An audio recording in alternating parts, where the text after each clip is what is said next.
আগুনের তীব্রতা এখনও কমায়নি ইসরায়েলে। প্রাণ বাঁচাতে পালিয়ে বেড়াচ্ছেন ইসরায়েলি বাসিন্দারা। গোটা ইসরায়েল জুড়ে এখন শুধু আগুন, ভয় আর আতঙ্ক।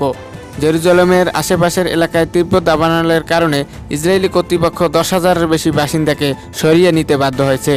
ইসরায়েলের সংবাদ মাধ্যম 12 জানিয়েছে, আগুনে এখন পর্যন্ত 23 জন ইহুদি আহত হয়েছেন।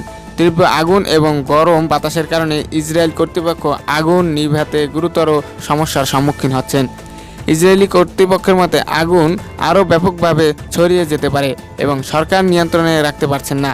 ইসরায়েলি টিভি চ্যানেল 12 জানিয়েছে, আগুন সেনাবাহিনীর ট্যাঙ্কের কাছে পৌঁছে গিয়েছে।